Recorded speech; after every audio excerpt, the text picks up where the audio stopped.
Hola, buenos días, bienvenidos a todos al Café Estratégico preparado y coordinado por el Instituto de Investigación Minerva Institute en relación a las jornadas Europa frente a las narrativas y la desinformación, donde pretendemos dar voz a todos los actores presentes. Y bueno, por ello hoy contamos con la presencia de Anton Cherepov, consejero político de la Embajada de la Federación Rusa, que hoy nos acompaña para contarnos su punto de vista, la actualidad y para responder a una serie de preguntas de las cuales luego haremos un coloquio. Hola, buenos días, bienvenido. Muy buenos días. Gracias por invitar y prestar su arena para contestar a las preguntas que les interesan. Genial. Muy bien. ¿Hay alguna cosa introductoria que nos quiera contar antes de que comencemos con las preguntas? Bueno, empezamos con preguntas. Si falta algo, yo después lo añado. Perfecto, muy bien. Pues nada, empezamos con la primera pregunta recurrente y es ¿cuál es la situación final esperable por parte de Rusia con respecto al este de Ucrania y cómo ve el futuro de esta región? Bueno, el futuro ideal ya estuvimos hablando de empezando con, el año 91, tal vez el diálogo se puso más duro en el año 2014, pero igual, después siempre, cada día estuvimos abiertos a ayudar a los ucranianos, a todo el pueblo ucraniano, tanto ucranofónico como rusofónico, de vivir en paz.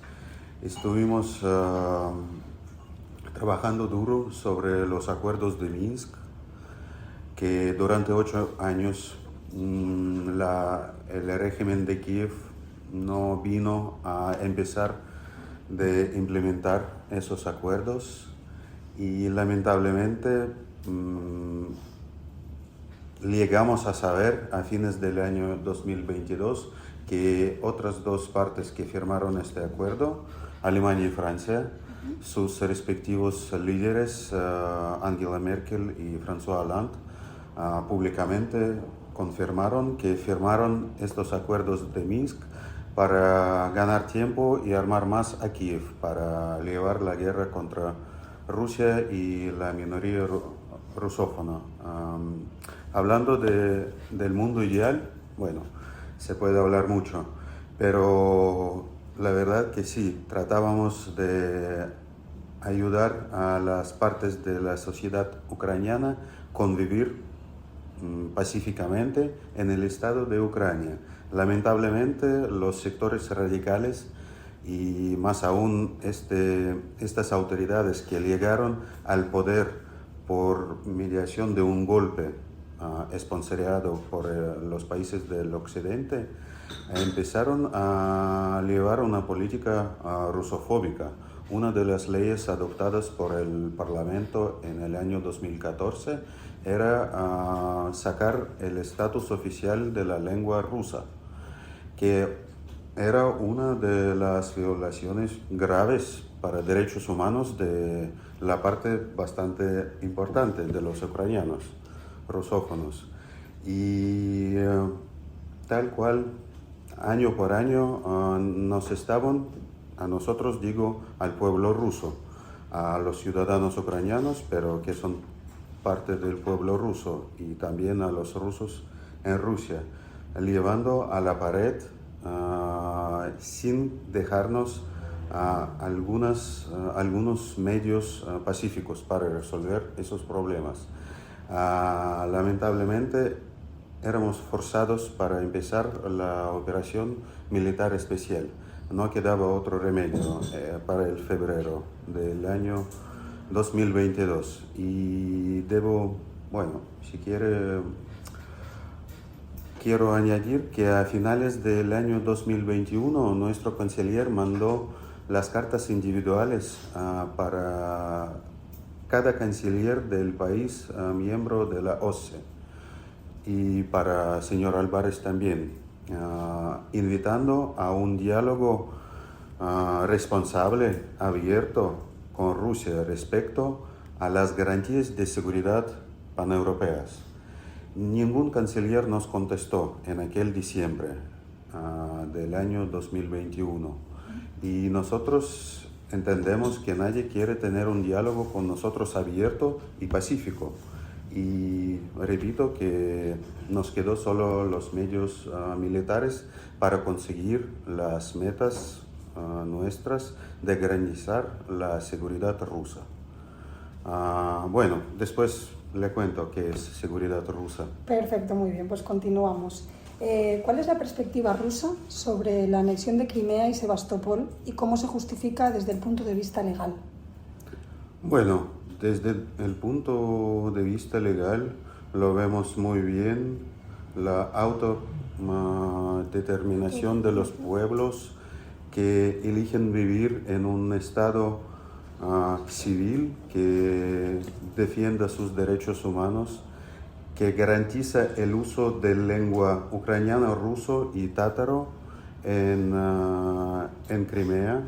Mire, a partir de la reconciliación de Crimea con su patria, con Rusia, hemos garantizado el uso de todas tres lenguas en Crimea. Si ustedes ven la parte que todavía queda de Ucrania, ahí no hay garantías del uso de las lenguas rusa o húngara o romana. Eso de hablar de los valores europeos que defienden los ucranianos y después hablamos sobre esos valores. Vale, muy bien. Pues continuamos. ¿Cómo evalúa la presencia militar rusa en el territorio de Ucrania y cuál es el propósito y la duración prevista de la misma? Vamos a llevar a cabo la operación militar especial hasta que se consiguen las metas de esa operación. Para mí son tres. Una y la más dolorosa es la garantía de los derechos humanos de rusófonos. Hablando de estadía en el territorio de Ucrania, en octubre pasado la población de algunas regiones ya se votó para entrar a la Federación de Rusia y vamos a ayudarles a construir su sociedad pacíficamente con el respeto de sus derechos humanos. Otros dos factores, bueno, tal vez es un factor que se llama la seguridad física de Rusia y la podemos dividir en tres. Primero es la seguridad nuclear. Nadie recuerda y en los medios occidentales claro que no aparecen, yo lo entiendo perfectamente. En febrero de 2022, en la conferencia de seguridad de Múnich, el presidente Zelensky públicamente dijo que Ucrania debe obtener las armas nucleares. Después de ese discurso, ningún político estadista occidental dijo algo en defensa de la arquitectura del desarme y no proliferación nuclear. No había ni una sola palabra. Eso, repito, era 2 semanas antes del inicio de la operación especial. Y esas palabras eran unos de los triggers de empezar esa operación, que repito, era forzada esa decisión. La posibilidad, hasta posibilidad oral o eventual, de que un vecino nuestro, cualquier país del mundo obtiene armas nucleares, es una amenaza a la seguridad rusa. No podemos dejarlo, a pesar de todas las palabras que dicen. Y segundo factor también es biológico militar. En un mes, en 2 meses, al avanzar en esta operación, obtuvimos evidencias claras de que Estados Unidos y el régimen ucraniano estaban desarrollando el programa económico biológico militar para crear, desarrollar y producir agentes biológicos para usarlo en estas áreas geográficas. Es amenaza, tal vez no tan palpable como nuclear, pero igual, es una amenaza a nuestra seguridad y que no podemos dejarla que desarrolle en ninguna manera. Y tercer factor es, digamos, amenaza militar, bueno, no puedo decir común, pero del desarrollo de la infraestructura de la OTAN en Ucrania. Digamos, la colonización militar, la creación de las bases sin entrar en la alianza, pero igual ya estaban en nuestras puertas, como dicen algunos. Había que responder y no nos quedaba otro remedio que empezar acciones militares. Pero debo subrayar que hasta ahora nuestra dirigencia está abierta a trabajar con actores internacionales para conseguir las metas de operación militar por medios diplomático-pacíficos. No cerramos esa posibilidad, pero estamos abiertos para hablar con actores responsables y que constructivos y que pueden contar con nuestras preocupaciones reales y básicas de nuestra seguridad. Muy bien. Bueno, nos ha comentado que había 3 metas. Hemos hablado de los derechos humanos rusófonos, de la seguridad física. ¿Y cuál sería esta tercera meta? No, digo, la seguridad física lo dividí en 3, sí, como nuclear, biológico militar y, sí, y la militar, digamos, militar convencional. Vale, sí. De acuerdo. Pues muy bien, continuamos con la siguiente. ¿Cuál es la posición de Rusia en relación con la integridad territorial de Ucrania y cómo se puede garantizar el respeto a las fronteras internacionales en el futuro? Bueno, como siempre, observando y estrictamente siguiendo la Carta de la ONU y otros documentos de la ONU. Hay muchas preguntas así, se depende cómo se hacen las preguntas. Por ejemplo, hay una declaración del cumplimiento del derecho internacional, esa convención, Declaración Universal de la ONU se tomó unánimemente en el año 1970. Según este documento, también parte del derecho internacional, el gobierno siempre es legítimo cuando representa a toda la comunidad del Estado a quien dirige. Y este es el punto legal de donde partimos, que el gobierno, el régimen de Kiev, después del golpe ilegítimo del febrero de 2014, no representa a toda la comunidad ucraniana. Empezaron una política rusofóbica de cancelar cultura rusa, de matar a los rusófonos que están en contra de esa política fascista. Y hay muchos los ejemplos de la barbarie de los radicales ucranianos en las regiones orientales de Ucrania, que nosotros, debemos defender, porque no tienen recursos para defenderse ante del Estado ucraniano. Y ¿sí puedes repetir la pregunta? Sí. ¿Cuál es la posición de Rusia en relación con la integridad territorial de Ucrania? Sí. ¿Y cómo se podía garantizar el respeto a las fronteras internacionales en el futuro? Sí. La integridad de Ucrania, nosotros, tratábamos de ayudar a nuestros vecinos y ex hermanos de crear un Estado pacífico y sustentable y que desarrolle en bien de sus ciudadanos. Sí. Sí.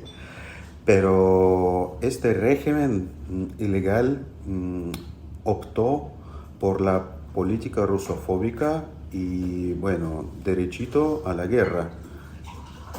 lamentablemente, a pesar de todos nuestros tus esfuerzos, aportaciones, sí, la verdad, tratábamos durante 9 años de arreglar el problema por medios pacíficos. Y cuando la población de algunas regiones que se siente amenazada por la dirigencia de Ucrania opta por vivir en nuestro país, no podemos negarles. Vale, perfecto. Bueno, en colación a lo que estamos hablando, ¿cómo valora Rusia la situación de los derechos humanos en Ucrania y qué acciones está tomando para garantizar su protección? Bueno, los derechos humanos en Ucrania es algo muy difícil. Hasta, digamos, antes de reconciliación con Crimea, estuvimos defendiendo los derechos de tátaros y rusos en Crimea en el Consejo de Derechos Humanos de la ONU y nadie nos oía, digamos. Se pretende como si fuera una propaganda rusa, que lo usamos con fines políticos para mantener algunas metas geopolíticas.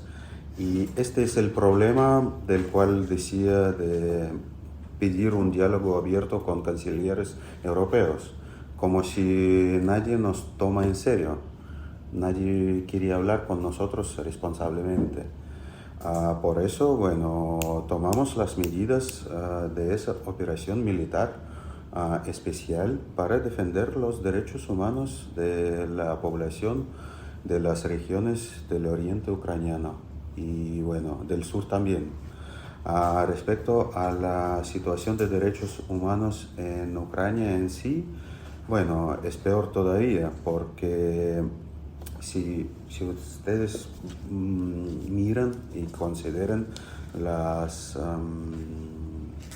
decisiones del régimen de Kiev, ya no hay derecho de libre expresión, no hay derecho de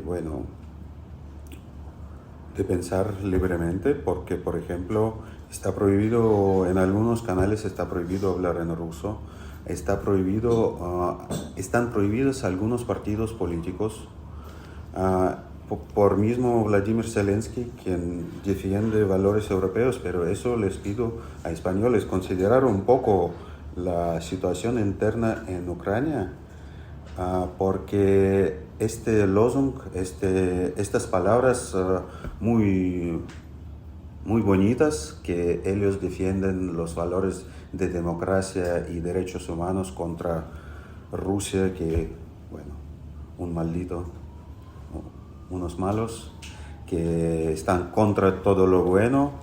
No es así, es muy difícil, no es de negro y blanco como cada trata de ponerse, y nosotros entendemos los problemas que tenemos dentro de Rusia y vamos a resolvernos nosotros. Y estábamos ayudando a los ucranianos de hacerlo por sí mismos, como ahora tratamos de conservar la situación en Moldavia, que los ciudadanos de Moldavia deben convivir conjuntamente dentro de su país. Nadie habla de Transnistria, de ponerlo bandera rusa. Si queríamos poner bandera rusa en Transnistria o en oriente de Ucrania, lo pondríamos en el año 92, 93. No es el tema, digamos. No es esta narrativa que se piensa en Rusia. Ahora la idea es que todos deben convivir pacíficamente, respetando a los vecinos. Y cuando no nos respetan nuestros vecinos, ¿qué vamos a hacer? Bueno, no podemos llamar a la policía diciendo que los vecinos se ponen ruidosos, ¿no?, por medianoche. Correcto, muy bien. Haciendo inciso en el ofrecimiento por parte de la Federación Rusa a los cancilleres y esta pequeña desinformación que tenemos a nivel occidental, tal y como expone, ¿cómo evalúa Rusia el papel de los medios de comunicación en la guerra entre Ucrania y Rusia? Asimismo, ¿considera que existe algún sesgo informativo en alguno de los países? ¿Sesgo? ¿Qué? Sí, alguna afirmación de que algo es de una determinada manera, simplemente pues, bueno, por algún razonamiento propio de su cultura, propio de sus vivencias, experiencias. Bueno, yo lo que veo acá en España es un relato hegemónico de poner todo, digamos, todo lo bueno está en la parte ucraniana, todo lo malo está en la parte rusa. Y, digamos, bueno, ¿cómo te puedo explicar? Como un ejemplo, puedo poner los periódicos de ayer. Cuando abres, hay una página sobre la revuelta en Francia y después 3 páginas sobre la debilidad del gobierno de Putin en Rusia. Yo entiendo que este motín armado que nos puso nerviosos a todo el mundo, sí, era algo muy difícil. Pero pasado una semana con acontecimientos más profundos y más cercanos a España, no sale en el enfoque a los problemas del país vecino de Francia. No, sigue enfocado en algunos rumores que se burlan durante una semana respecto a qué pasó con Wagner. Digamos, para mí los problemas que están más cerca y son la verdad más calientes que un motín armado en Rusia, es un ejemplo más del sesgo, si vos decís, ¿Sí? del sesgo informativo. Sí. Muy bien. Bien, pues ¿cuál es la estrategia de Rusia para difundir su mensaje en relación con el conflicto en Ucrania? ¿Cuáles son los principales mensajes que se intentan transmitir? Bueno, principalmente ya estoy hablando toda la mañana de esto, que operación militar especial, la decisión de empezarla era forzada por los factores que ya no podían esperar, que las metas de operación podrían conseguirse por vía político-diplomática. Estamos listos a eso y que operación militar es contra el régimen fascista de Kiev y no es contra el pueblo ucraniano como pone la narrativa occidental. Correcto. Partiendo de estas premisas de desinformación, ¿qué medidas está tomando Rusia para contrarrestar estas narrativas negativas sobre su papel en el conflicto ucraniano? ¿Cómo se aborda la desinformación desde su país y las noticias falsas? Bueno, solo con la verdad y con nuestros medios en el frente que cubren como el trabajo de nuestro ejército, tanto el trabajo de nuestros servicios comunales de reconstruir la nueva Rusia. Por ejemplo, acá todavía no vi las fotos de nuevo Mariupol, que está reconstruido, digamos, hasta los críticos de nuestro gobierno, digo críticos rusos que lo leo en Instagram, reconocen la alta velocidad de reconstrucción de viviendas en Mariupol, Berdiansk y otros lugares que hasta ahora aparecen en medios occidentales como destruidas a cero. No es así, es bueno. Sí. Justo, digamos, si quiere, bueno, es un ejemplo histórico, pero Unión Soviética al invadir Afganistán creó ahí más de 40.000 objetos de infraestructura civil, como escuelas, hospitales y bueno, oficinas municipales de todo esto. Nosotros, digamos, no somos como país, no somos colonizadores y extractores de materia prima.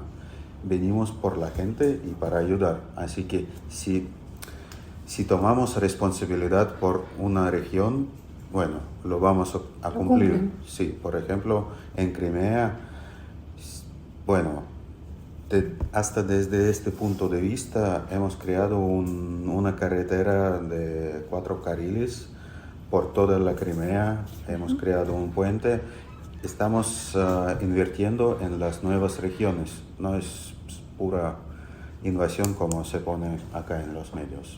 Correcto, muy bien. Muchas gracias por la respuesta.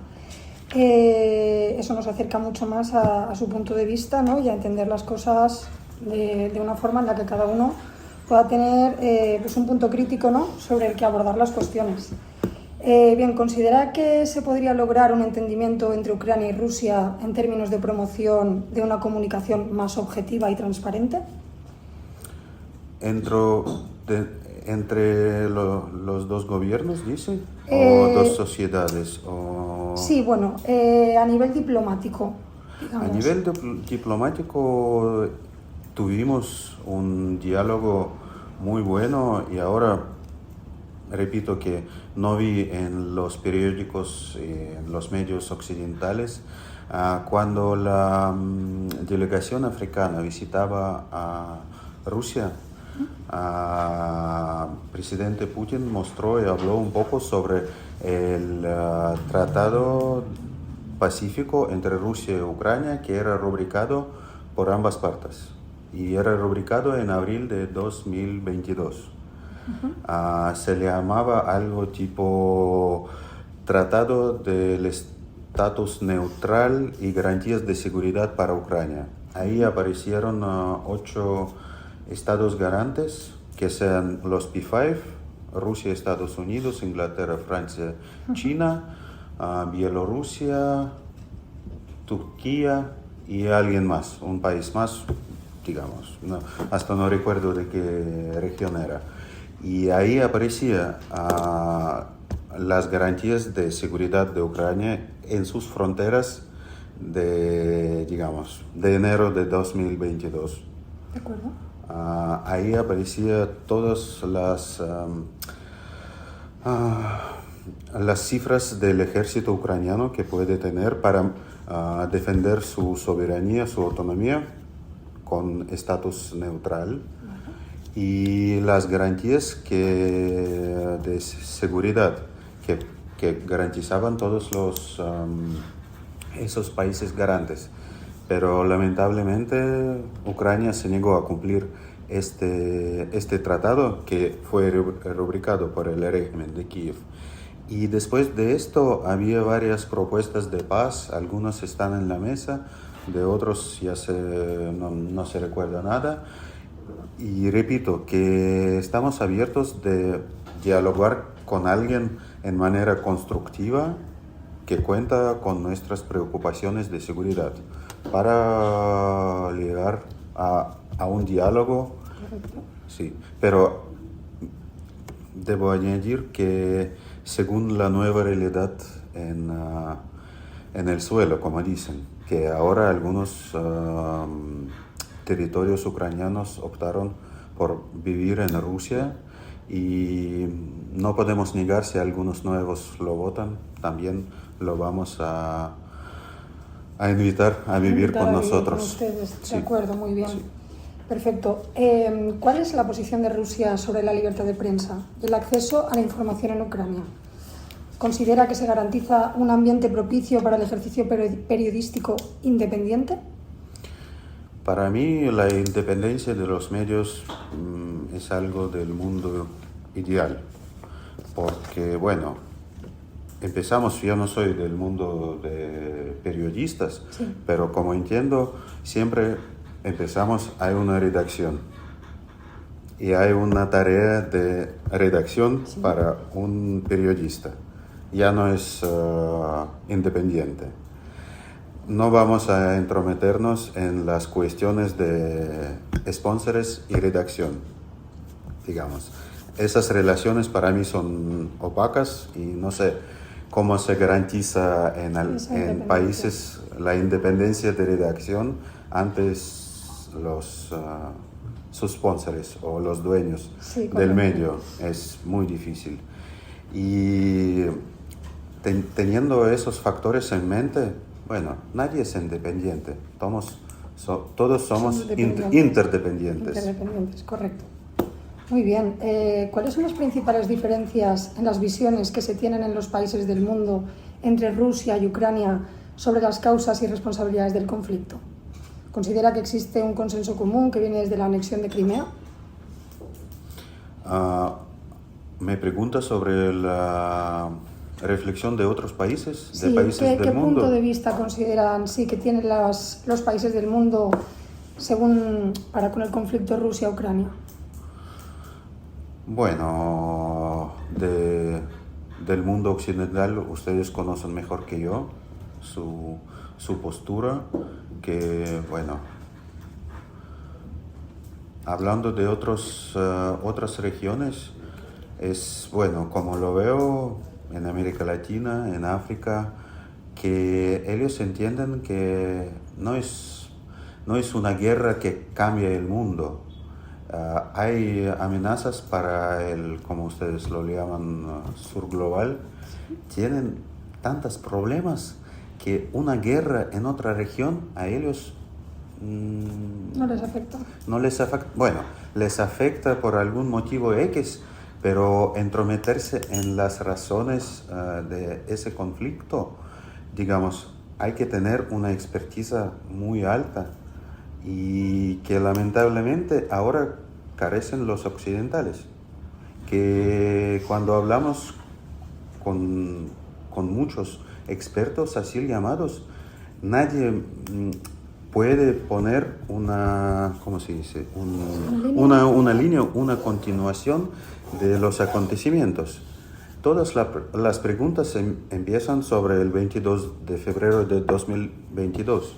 Y cuando yo hablo del año 2015, cuando empezaron a bombardear con municiones de racimo a Donetsk, cuando se empezó a construir la avenida de Los Ángeles, donde pone estatuas para cada niño muerto por las bombas ucranianas en Donetsk.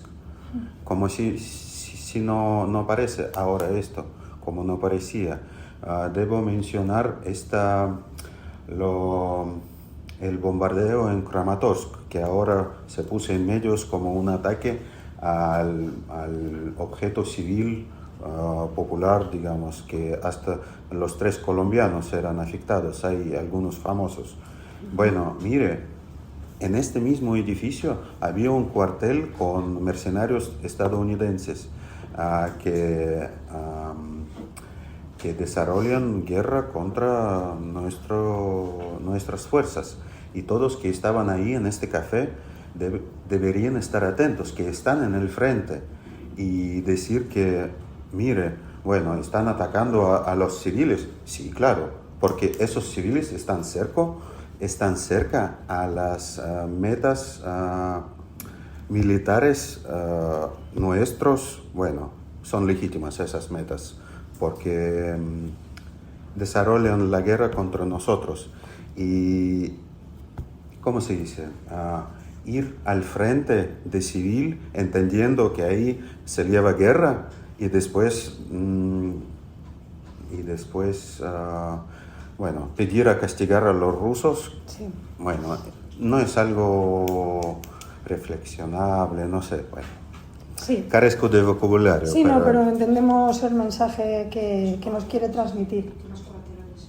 Sí, en relación a las víctimas colaterales, pero bueno, como nos expone, pues son ellos los que están cerca de la zona de conflicto al final. Sí, y gracias. Pues esto al final hace pues que sea su propia decisión la de permanecer en ese territorio, dada pues las medidas militares que para Rusia son legítimas y que por ende es cosa de los civiles. Muy bien.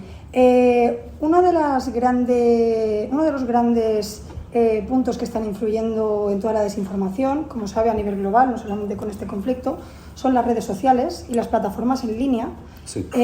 ¿Cómo consideran que influyen o qué impacto significativo cree que ha tenido la repercusión de las redes sociales en el conflicto? Bueno, esa repercusión sí era muy interesante, muy de relieve, porque, por ejemplo, recuerdo muy bien cuando Meta, ¿no?, la de Facebook y de Instagram, se hizo una exclusión, ¿se dice? Excluyó Sí, excluyó a los rusos de digamos, hizo una exclusión de sus reglas de que llamar a matar a los rusos estaba bien según las reglas de esa compañía, que, bueno, era en abril, que siempre bloqueaban los llamamientos a acciones hostiles, Sí. pero en caso de Ucrania hicieron una exclusión. Y eso era una muestra más del doble rasero en el espacio informático, que a nosotros no nos dejan hacer nada, no nos dejan defender a los rusófonos en Ucrania durante 8 años, no nos dejan, bueno, defenderlos con instrumentos militares y hasta no nos dejan decir que defendemos a los ucranianos en las redes sociales. Más aún a los ucranianos les dejaban, digamos, llevar su narrativa, como dicen ustedes, en las redes sociales, digamos, hasta llegaron a hacer una exclusión, no solo en las reglas de Meta, Sí. es una exclusión en el Convenio de Derechos Humanos, digamos. ¿Verdad? Y rompieron digamos, las leyes universales, que ahora, bueno, sobre la cancelación de cultura rusa, mire, cuando renombran una obra de Degas que se le llamaba Bailarinas rusas y lo nombran en un museo como bailarinas ucranianas, bueno, yo trabajé en Buenos Aires, en Asunción, en otros lugares. Todos conocen, sin conocer dónde se queda Ucrania, pero conocen el ballet ruso, Diaghilev, todo esto. Ahora lo vemos como renombramiento, un ballet ucraniano. ¿Alguien conoce esto? No, porque la cultura al cual pertenecía el pueblo ucraniano era la cultura rusa. Y ahora, digamos, para dividir a nuestros dos pueblos, ex hermanos, que lamentablemente nosotros nos dividimos, se cambian las leyes universales. Y este es el punto más débil de la narrativa occidental, que gracias al señor Borrell ahora todos conocemos que Europa es un jardín y lo que resta son selva. Nosotros en Rusia no tenemos nada mal de vivir en selva y hacer amigos con brasileños y congoleses. No es un problema y vamos a vivir sin alguna arrogancia de los que dicen que crearon reglas universales y ahora están cambiando esas reglas para ganar. Si vemos el comercio mundial, ¿quién ahora introduce las nuevas reglas? Europa. Sobre el carbón, carezco de vocabulario. Tranquilo, Perdón. no se preocupe. Sí, un importe que Sí. ponen a la importación de una producción, Arancel. arancel sobre el CO2, CO2, perdón. CO2, sí. Sí. Dióxido de carbono. Es una muestra más de que Occidente juega solo por su cuenta y para ganar más. De acuerdo, muy bien. Tras esta explicación del renombre para que entendamos con un ejemplo claro como lo del ballet, que al final pues es muy ilustrativo, ¿cómo ve Rusia el papel de la comunidad internacional en la guerra de la narrativa entre Ucrania y Rusia, aparte de a nivel occidental, como ha expuesto, a nivel internacional? ¿Considera que hay un espacio para una mediación o un enfoque neutral en la cobertura de los eventos relacionados con el conflicto? Bueno, lamentablemente debo volver a la posición occidental, que esas actividades de mandar más armas en pos de democracia y defensa del pueblo ucraniano es mala. Queda poca la maniobra para las acciones pacifistas, digo, para llegar a un fin pacífico de este conflicto militar. porque al suministrar las armas a Ucrania no hace más que prolongar la guerra. Acá tenemos una exclusión. En los medios occidentales vimos a los Leopard ardientes y bueno, se ardieron una docena o 2 docenas. Si mandan los occidentales más tanques y más acorazados, van a arder seguro, pero van a arder con ucranianos dentro de este. Y los países occidentales están combatiendo contra Rusia hasta el último ucraniano, lamentablemente. Por eso no queda mucho margen para negociaciones pacifistas. Kiev piensa que este va a seguirse siempre. Van a llevar las armas occidentales para que siga la lucha. Y la lucha no va a continuarse perpetuamente. En algún momento sí, vamos a quedarnos en la mesa. Es lo que tratábamos de hacer en abril pasado. Mire, si señor Boris Johnson no llegaba a Kiev y dejaba a Kiev de cumplir ese tratado de neutralidad ucraniana desde abril pasado, ¿cuántas vidas conservaríamos? Muchas.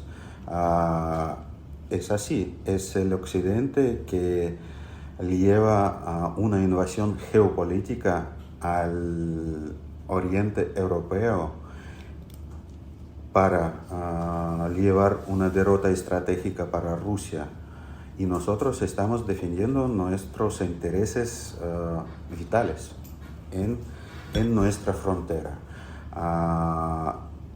Es así. Lamentablemente, la posición europea es muy débil respecto a la posición estadounidense, porque no le veo una voz autónoma, por ejemplo, de España o de Francia.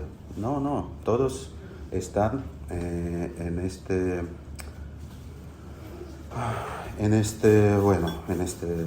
conjunto otanense, y como algunos dicen que es la mayor, digamos, amenaza a Putin, que el occidente se puso más unido, más fuerte.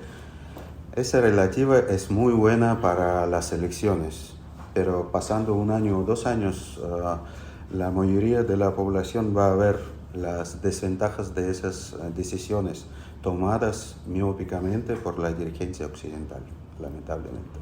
De acuerdo, entonces frente a esta narrativa occidental en la que, bueno, pues tal y como se está exponiendo, pues faltaría su punto de vista, el punto de vista de Rusia, ¿cómo va Rusia a afrontar una estrategia, ¿no?, para implementar estos desafíos de narrativa? La guerra informática es algo muy virtual, y esas batallas que están llevando no son principales para nosotros. Lo principal es el status quo en el suelo y el desarrollo tranquilo y pacífico de nuestro pueblo. De acuerdo. Si lo garantizamos ahora, bueno, después vamos a hablar del mundo informático. Muy bien. Hemos hablado antes un poco de esto, pero bueno, por hacerlo un poco más general, ¿cuál es la visión de Rusia sobre la importancia de contar con aliados internacionales en relación a la situación actual? ¿Se ha buscado activamente el apoyo de otros países que respalden la narrativa rusa? No trabajamos así. Nosotros en nuestra política, diplomacia, política exterior, sí, estamos trabajando desde el punto de vista del respeto a otros países y del desarrollo equitativo de las relaciones. Yo digo, no es porque, bueno, vamos a Unión Africana para hablar que nosotros tenemos el derecho de invadir a Ucrania, no escuchen a los europeos. No hacemos así.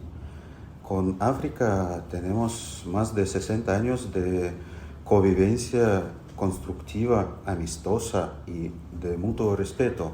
Hay muchísimos africanos que estudiaban en Unión Soviética. Ahora ayudamos a ellos a trabajar y construir sus países sin llevar nuestras tareas, nuestros relatos. No imponemos algunas cosas arriba de ellos para que cumplan. No es así como el mismo jardinero Borrell, que dice que no, ahora fuimos a Buenos Aires, a CELAC, para decirles la verdad sobre Putin. Bueno, que vienen, que dicen a ellos. No somos así. Cuando alguien nos pida los granos, lo vendemos, o si no tienen plata, bueno, estamos trabajando con ellos de manera de respeto mutuo. Y eso de tener aliados, por ejemplo, el gran y primer aliado de Rusia es el señor Lukashenko, que en relativo occidental se aparece con un varón de Putin. No es así. Es una persona autónoma, político de gran escala, que en el momento muy difícil, muy crítico, se introdujo como mediador para ayudar a los hermanos rusos a arreglar su, ¿cómo se dice? A arreglar su casa, ¿no? Arreglar su casa, sí, lo podríamos definir así. Sí. Perfecto. ¿Cuáles serían los planes de futuro de Rusia para mejorar su estrategia de comunicación y narrativa en cuanto a este conflicto?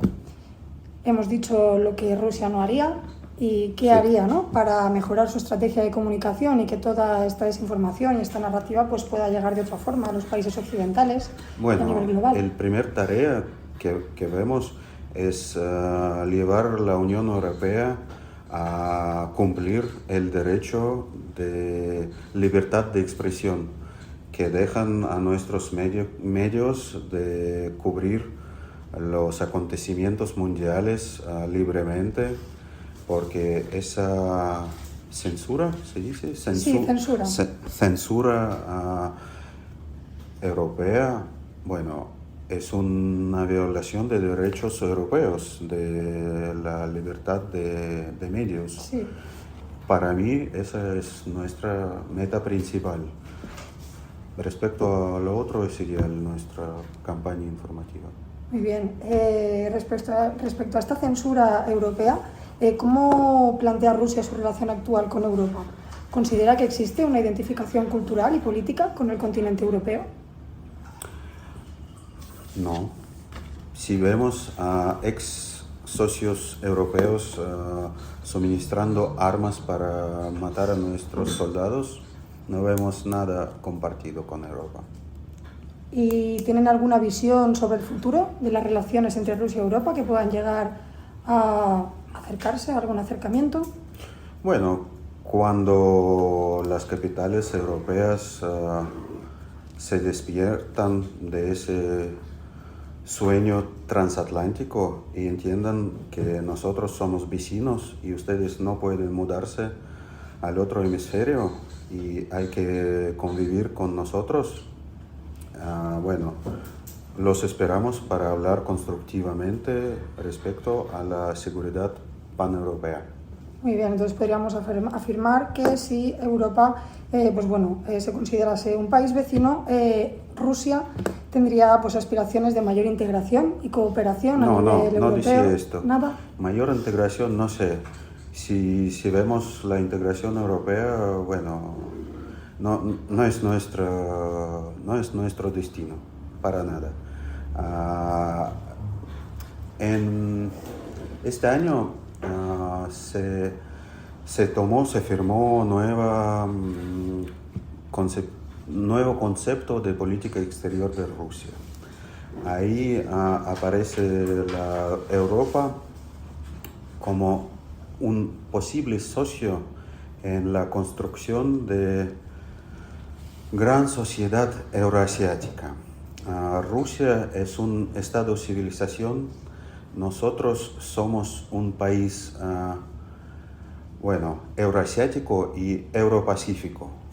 Y si recuerdan algunos del inicio del siglo XXI, ahí sí hablábamos de un espacio común desde Lisboa hasta Vladivostok. Ahí entendemos que europeos no quieren construir con nosotros nada constructivo, lamentablemente. Pero si alguien de Europa está listo a entrar en nuestra sociedad euroasiática con China e India y otros países asiáticos y árabes para construir un espacio euroasiático de respeto mutuo, sin arrogancia, vamos a con mucho gusto los esperamos ahí. Muy bien. Para llegar a este punto, ¿usted considera que Rusia podría ceder o ajustar sus políticas para lograr una mayor armonía con el resto de Europa y alcanzar este objetivo? Repito que si los países europeos van a empezar este viaje a la constructividad y amistad con nuestro país, y puedo repetir cuarta o quinta vez que suministrar las armas y hablar de posibilidades de alguna integración es imposible. Sí, contradictorio. Contradictorio sí, imposible también. También. Muy bien. ¿En qué aspectos considera Rusia que Europa podría aprender de su experiencia y enfoques políticos? ¿Hay áreas de cooperación en las que Rusia destaque y pueda contribuir al desarrollo europeo? No vamos a ayudar a los países que llevan actividades hostiles contra rusos. No podemos pensar en ayudarles en nada. De acuerdo, muy bien. En caso de que se produjese un cambio de gobierno en Rusia, ¿cree que esto tendría algún impacto en la situación actual del conflicto? ¿Considera que podría abrir nuevas oportunidades para un acercamiento o una mejora en las relaciones bilaterales entre ambos países? ¿Con Ucrania, dice? Sí, en principio con Ucrania. ¿Y cambio de gobierno en Kiev? Sí, claro. Se podría... Si cambia gobierno en Kiev, que va a ser un poco, si hablamos un poco atrás, señor Zelensky, cuando estuve en su campaña electoral, sus motos, sus palabras eran prorrusos, proucranianas, de convivir conjuntamente en este país ambas naciones. Sí. Al llegar al poder vimos que cambió su política 180 grados, totalmente rusofóbico. A ver, si cambia el gobierno en Kiev y empieza una política equidistancial y de respeto de derechos humanos de rusos en Ucrania, claro que eso ayudaría y mejoraría las relaciones bilaterales, hasta podemos imaginar de restablecer relaciones diplomáticas con ellos. Tal vez, no sé. Depende del grado de su cambio de su política. Correcto. Porque, como dijo, Zelensky hablaba muy bien, muy prorrusamente, pero sus actividades eran totalmente rusofóbicas. Si hablamos del año 2024, cuando vamos a tener las elecciones en Rusia y va a componerse un nuevo gobierno, yo no veo factible un cambio radical de política, porque sí tenemos un consenso amplio en Rusia respecto a las decisiones tomadas por nuestra dirigencia. Muy bien, de acuerdo. ¿Considera que la operación especial en Ucrania podría generar un sentimiento negativo hacia la cultura rusa en otros países? Y en caso afirmativo,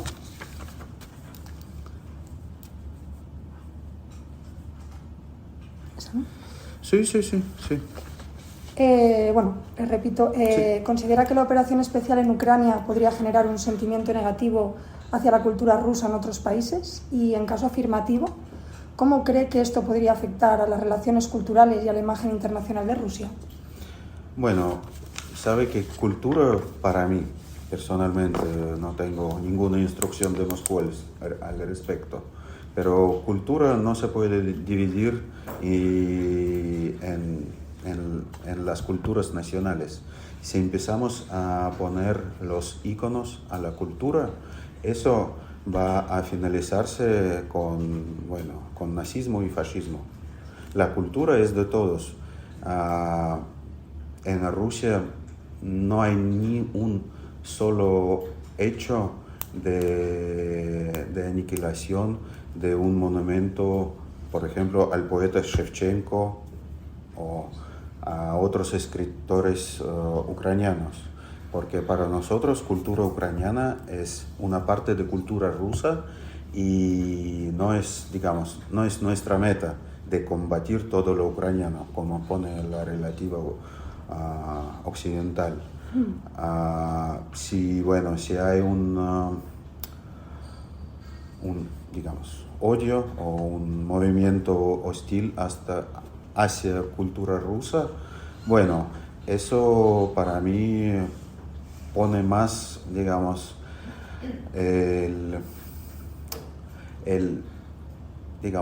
el que la gente que combata contra cultura rusa, que carecen de cultura en sí, esas personas. Porque para qué, vuelvo al ejemplo que les gustó de bailarina ucraniana, ¿qué cambia ese nombramiento en la cultura, en la pintura de Degas? Nada. ¿Eso cambia el relato actual? Sí. Las generaciones que vienen, que van a entrar al Museo Londinense y ver la bailarina ucraniana, ¿no van a saber del ballet ruso? Sí. Entonces, el occidente va a educar a sus generaciones peor, porque los niños, es el único tesoro que tenemos. Hay que estudiarlos, hay que educarlos bien, que no solo que saben que algunos son malos o algunos son buenos, no, que ellos mismos, dentro de ellos, deben tomar la decisión. Eso es bueno y eso es malo. Si sus niños van a saber mucho de la cultura ucraniana, pero artificial, hecha sí. Artificialmente. Como lo cuentan. Como lo cuentan. Esa generación no va a ser sustentable y no va a tomar buenas decisiones para su futuro. Y esos jóvenes en Francia, ¿a ellos les educaron algo? ¿A ellos les pusieron algo de valores europeos? No, nada. Nadie se encargó de educar a los jóvenes en su país. Toda la fuerza era puesta contra la desinformación rusa, que no es el mayor enemigo de la sociedad occidental. Eso sí, seguro. Muy bien, perfecto. Tras esta afirmación, para finalizar con esta ronda de preguntas y dar paso a lo siguiente con los participantes y asistentes, nos gustaría saber, teniendo en cuenta la duración prolongada del conflicto en Ucrania y tras los acontecimientos ocurridos la semana pasada, protagonizados por el grupo Wagner, ¿no considera mucho más relevante la actuación de la diplomacia al más alto nivel para conseguir un escenario de paz definitiva?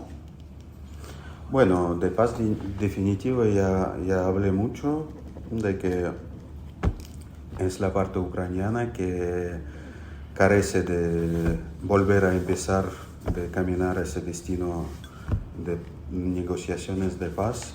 Respecto a los acontecimientos en Rusia, El intento de motín armado que tuvo lugar provocó intenso rechazo en nuestra sociedad y todos los rusos apoyaron al Estado de Derecho en nuestro país y los golpistas plantearon desestabilizar la situación y nadie los apoyó. Se pasamos si podemos decirlo, que salimos de maravilla de esta crisis. Repito, gracias a los esfuerzos del señor Lukashenko, seguro. Otro tema que debo decir que la mayoría de los soldados y suboficiales, bueno, todos soldados y suboficiales de Wagner que estaban en esta marcha no sabían a dónde iban porque les negaron, digamos, no les proporcionaron toda la información respecto al motín y ellos pensaban que estaban regrupados para Belgorod, digamos. Y es así, lamentablemente las ambiciones de algunos líderes, no llegó uno solo, había varias personas de Wagner que por ser ambiciosos, olvidaron su juramento y pusieron las armas adentro del país. Sí. Esta actitud golpista nunca va a encontrar una reflexión en la sociedad rusa, porque bueno, claro que solo en memoria histórica se queda el año 1917, cuando tuvimos 2 golpes en un año, pero yo sí recuerdo el año 91 y el año 93, que tuvimos un golpe en Moscú con 500 personas de baja, de muertos digo. Recuerdo las ametralladores, el sonido de ametralladores en las calles moscovitas y seguro que nadie quiere repetirlo. Sí. Respecto si este motín nos volvió más al pensamiento de empezar de negociaciones de paz, sí, claro. Y durante más que 2 años trabajamos en el documento jurídicamente vinculante para resolver todas las discrepancias. Sí, discrepancias, correcto. Dentro de Ucrania. Muy bien. Pero como los gobiernos de Kiev, empezando con el primer golpe del año 2004, que nadie ahora recuerda, porque no es la narrativa occidental, recordar otros golpes de Estado, esos gobiernos no consiguieron crear un Estado sustentable que defiende los intereses de todos los ciudadanos de Ucrania, lamentablemente. Por eso tuvimos nosotros que empezar la operación. Correcto. Muy bien, la operación especial. Pues nada, con esta última pregunta finalizaríamos el café estratégico y vamos a pasar a las preguntas de los asistentes aquí presentes. ¿Alguna pregunta? Sí, por favor. Yo quería preguntar como ha hablado varias veces de esfuerzos diplomáticos, diálogo, quería preguntar qué ha pasado con los esfuerzos de China, que sí que tiene una aproximación distinta, por ejemplo, no tiene nada que ver con la posición de Europa Occidental a Estados Unidos, y sin embargo parece que no ha llegado a ningún sitio. Sí, bueno, nosotros destacamos los conocidos 12 puntos de la República Popular China. Lo compartimos de principio y agradecemos la postura china. Muchas de las disposiciones de esa propuesta están en consonancia con el enfoque ruso y podrán tomarse como base para un acuerdo de paz cuando están listos para ello Occidente y Kiev. Y eso, se refiere a otras propuestas de paz, como ponerle africana y brasileña. Sí, que todas esas propuestas tratan de encontrar algunos puntos de compromiso entre dos partes, sí. Pero Kiev, con el ok del Occidente,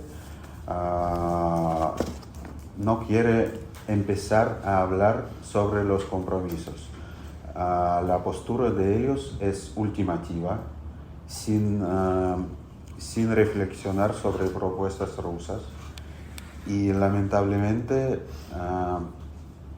ellos no muestran ni apariencia de estar listos de hablar de algo.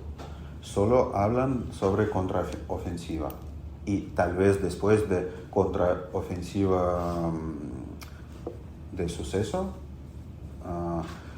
victoriosa, que yo dudo, pero vamos a ver, tal vez ellos van a hablar sobre propuesta de paz alguna. Ellos tienen una propuesta de paz de Zelensky que se llama 10 puntos de paz, y no es nada que un ultimátum para el gobierno ruso, sin hasta mencionar los problemas que llevaron a esa operación militar. No hay ni una sola referencia a problemas de rusófonos ahí. No se habla de alguna, ¿cómo se dice?, alguna neutralidad de Ucrania, que digamos que para nosotros igual es un punto, bueno, más fuerte de nuestro pedido. Y en que, digamos, mirando del año 2021, ¿era fea la neutralidad ucraniana para el pueblo ucraniano? ¿Por qué el régimen de Kiev no estaba listo para hablar sobre neutralidad de Kiev? ¿Para que empiece esa invasión, como le llaman ustedes? ¿Para ponerse a los rusos malos? Tal vez esa era la estrategia de Kiev, del régimen ilegítimo ucraniano. Muy bien. ¿Alguna otra pregunta? Sí. Sí. Por favor. Muchísimas gracias por todo lo que nos ha contado.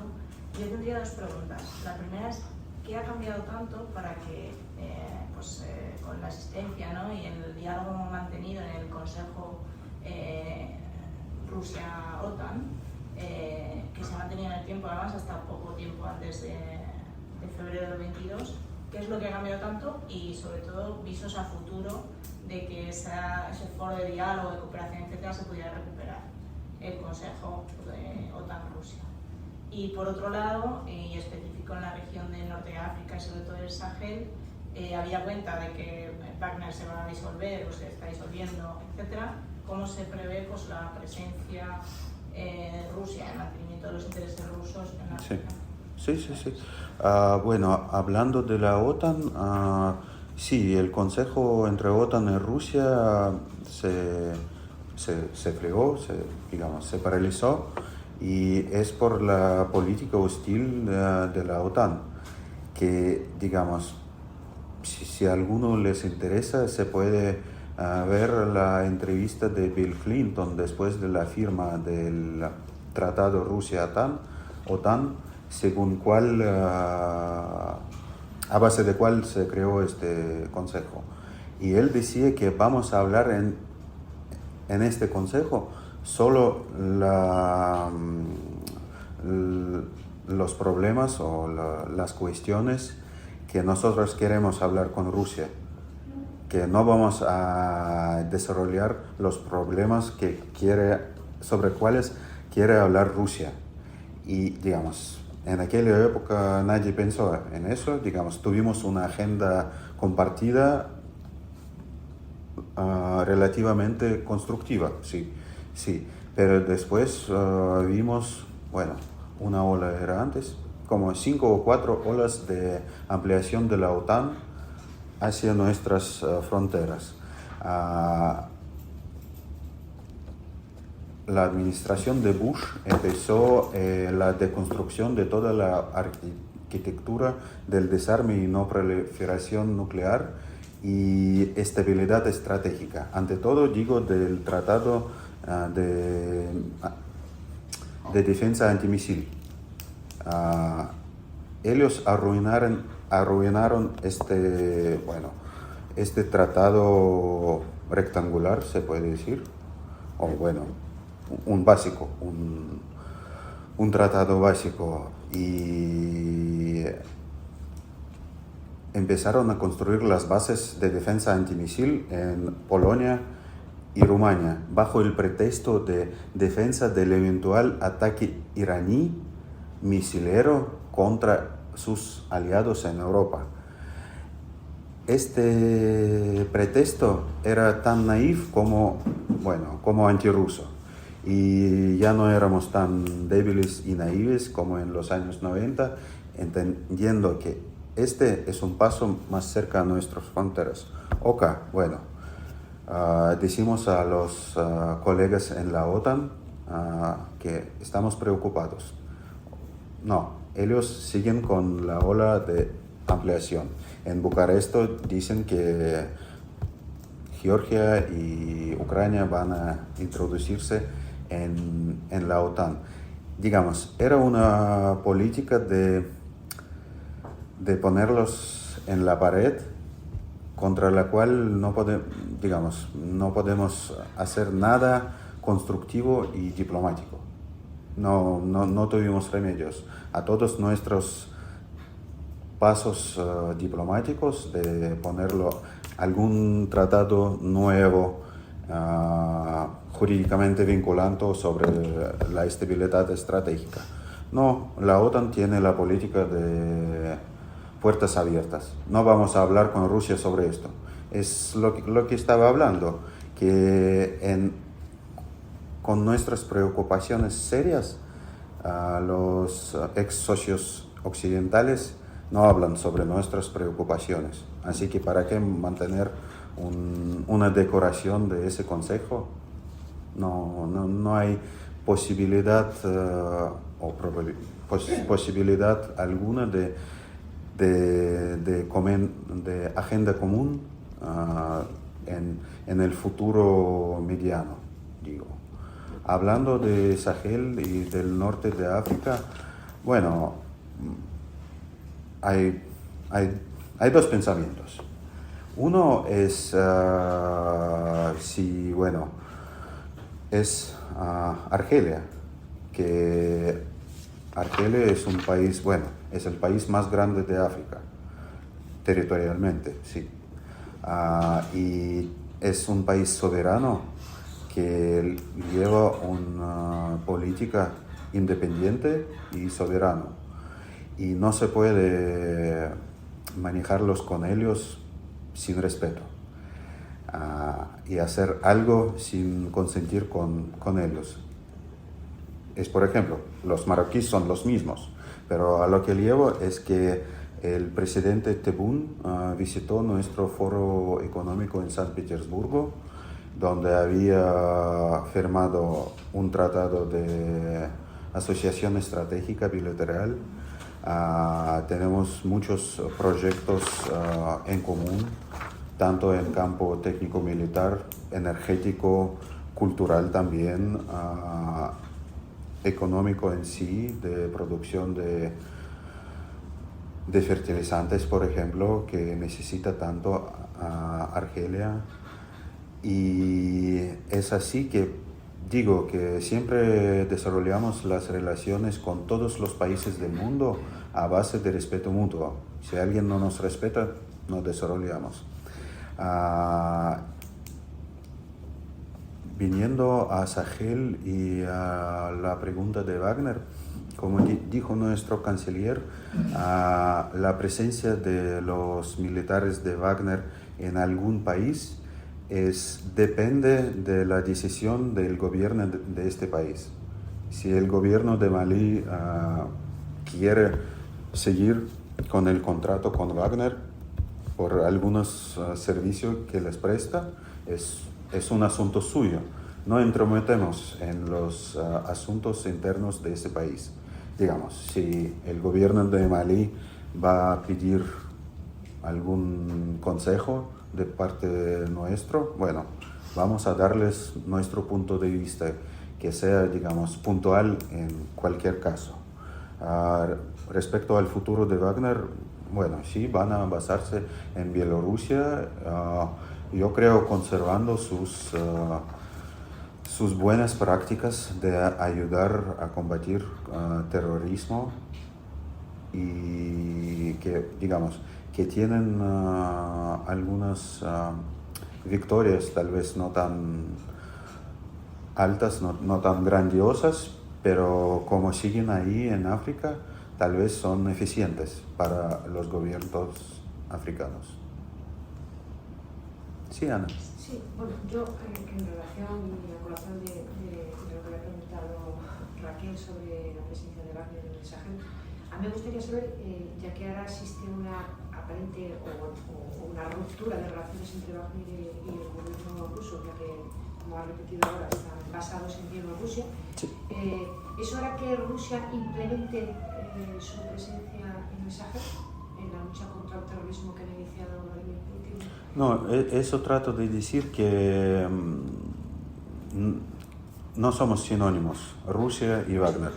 Sí, digamos, así que la presencia de Wagner en el norte de África no representa la presencia de Rusia en el norte de África. Como decía antes, tenemos las relaciones ruso-africanas históricamente desarrolladas y ahora estamos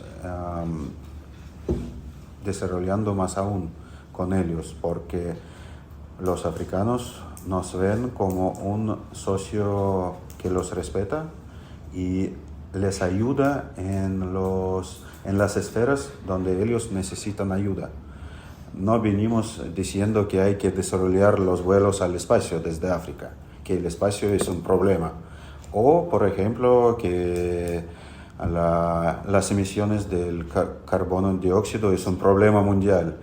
Esto dicen nuestros amigos indios, que miren, hay problemas del occidente que tal vez son mundiales, pero sin resolver los problemas del sur global, el sur global no puede llegar a pensar sobre los problemas del espacio, por ejemplo, o algunos así. Y por eso, digamos, seguro que nuestra presencia, si les gusta así, pero a nosotros, digamos, nosotros decimos que es desarrollo de relaciones bilaterales. Van a crecer con mayoría de los países africanos y, digamos, si los Wagner los van ahí, yo no tengo nada en contra. Si los ayuda a resolver el problema terrorista que se creó. Nadie habla, por lo menos aquí, por qué se creó el problema de Sahel hace 10 años. Hace 20 años había un problema de Sahel. ¿No? Sí había. Sí había. Ok. Bueno, este problema se empeoró con la caída de Gaddafi. Nadie habla de Gaddafi, de Libia. Acá, cuando se toca el tema mediterráneo, hablan de cualquier cosa, de Marruecos, de Argelia, de Siria, de Palestina. Y de Libia no, como no existe. Sí, Libia no existe. Las razones por qué no existe es la política de la OTAN, que, hizo una invasión al país soberano bajo el pretexto de la defensa de derechos humanos. ¿No era la guerra en las puertas de Unión Europea?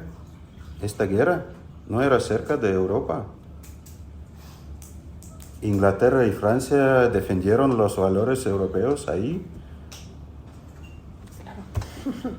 Bueno, después les invito a mi café estratégico para preguntarles esto.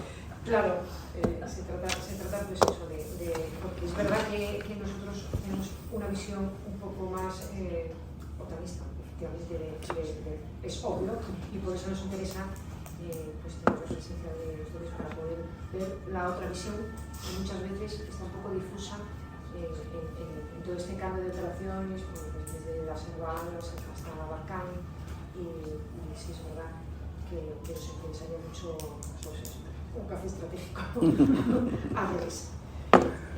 Bueno, yo creo que... ¿Tienen alguna otra pregunta? Sí, adelante. Muchísimas gracias, señor consejero. Yo le quería hacer una pregunta acerca de la OSCE. ¿Cómo ve usted o cuál es la postura de Rusia sobre esta organización, en tanto en cuanto el diálogo está prácticamente roto y las funciones de OSCE para con Rusia pues no son muy halagüeñas? ¿Tiene algún comentario al respecto? Bueno, les puedo decir que la OSCE el año pasado empezó a violar sus propios tratados al no dejar las delegaciones rusas de llegar a los eventos de la OSCE. Seguimos los miembros plenos de la OSCE, pero los organizadores de algunos eventos, como la presidencia polaca, usando su rol de organizador, niega los visados para la delegación rusa. Así que nos detiene de participar plenamente en la OSCE. Algunos, por ejemplo, los austríacos, sí dejan, digamos, de entrar y participar en las actividades de la OSCE. Pero el futuro, como lo vemos, es lamentoso, digamos. Siguen con politización de la OSCE. Bueno, era creado con fin de no llegar a esta situación que tenemos ahora. En diciembre de 2021, nuestro canciller mandó misivas a los cancilleres justo de la OSCE, porque pensábamos que era un instrumento todavía factible, todavía vivo, ¿no?, de ayudar, de arreglar esas preocupaciones de un miembro que somos Rusia. Y, lamentablemente, la OSCE en sí no se conservó ante esa movida rusofóbica de Europa. Y bueno, vamos a ver la presidencia que viene, qué va a hacer. Bueno, esperamos que vuelvan a la política de no politización del trabajo de esa organización. Gracias. Muy bien, tenemos una pregunta más. Sí, por favor.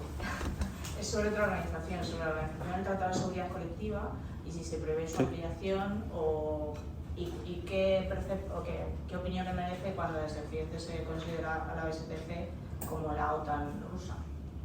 Bueno, tenemos las mismas garantías que la OTAN, digamos, son iguales totalmente como en cualquier otro bloque político-militar.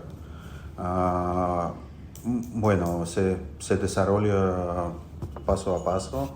La última, digamos, operación que recuerdo, digamos, que era activa es la ayuda al Kazajistán contra su motín armado, donde nosotros, digo, las fuerzas colectivas de la organización efectuaron bien las tareas, ayudamos a conservar el régimen legítimo constitucional de Kazajistán. ¿Y eso no hubiese sido como intervención en los asuntos internos de los estados? No, porque mire, el gobierno de Kazajistán invitó a las fuerzas colectivas para preservar la paz. No es por la invitación de fuerzas legítimas del país soberano. No se considera como intromisión o injerencia en los asuntos internos del país. No, legalmente no. ¿Y por qué en Kazajstán sí y en otros, en otros países de la zona que en principio se preveía que podía también reclamarse esa participación no se produjo? Como otras zonas. Otros países, no me acuerdo, porque luego se salió Armenia. Bueno, Armenia no invitó todavía, digamos. Ellos decían, el presidente Pashinyan decía que vamos, pero oficialmente no llegó la solicitud de ayuda. Si llegó, lo consideraríamos. Sí, por supuesto. ¿Y se prevé ampliación de invitación a nuevos miembros? Desde yo sepa, no. Muy bien, si no hay ninguna otra cuestión. Bueno, yo quería hacer un apunte preciso que a lo mejor sería más bien para un consejero cultural, pero me gustaría saber, desde la Embajada de la Federación Rusa en España, ¿se promueven actividades para exportar y para que la sociedad en Europa, como bien habéis dicho, esa memoria de online que se utiliza para borrar lo que antes era cultura rusa y hacerla pasar o traspase a la Ucrania? Bueno, aquí tenemos en la calle Alcalá tenemos Casa Rusa, que es representación de nuestra organización de cooperación cultural y apoyo a los compatriotas. Bueno, Casa de Rusia, ponele ahí, sí, es nuestro, digamos, brazo cultural de la embajada, es justo representación cultural con fines puramente culturales. Ahí hay agenda, bueno, no digo cotidiana, pero sí mostramos películas y hay muestras de fotos ahí, sí. Acercamiento cultural. Muy bien, pues vale, para finalizar con este café estratégico, agradecemos este punto de encuentro que pretende exponer las narrativas propias de cada actor y esperamos que, bueno, ante esta exposición, pues una vez más puedan construir su propia opinión con base a la información comparada y ofrecida aquí hoy y añadirla a la que ya disponemos. Agradecer a la dirección de Minerva por la celebración y la coordinación para este café estratégico y, por supuesto, la asistencia y participación ante Anton Cherepov por acercar esta exposición de motivos y de información y por contestar a todas nuestras preguntas. Muchísimas gracias por su asistencia, Gracias a todos a los ustedes. asistentes. Un placer. Un placer.